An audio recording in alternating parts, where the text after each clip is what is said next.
Happy Valentine sa mga dalaga na nabuntis kahit walang asawa. Ngayong araw ng puso kayo ay magsaya, i-celebrate na ninyo ang pagiging tanga.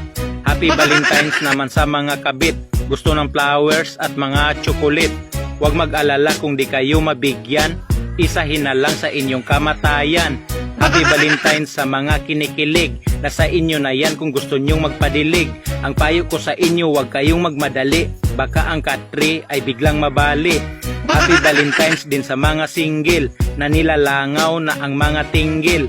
Ang baygon katul dapat ang inyong bilhin upang kayo ay hindi lamukin. Happy Valentine's sa mga naghiwalay, hindi na kontento kaya inaaway.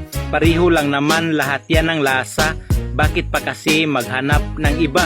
Happy Valentine's sa mga chismusa, palaging chismis ang trabaho nila. Paking tip ang bilhin nyo sa may talipap.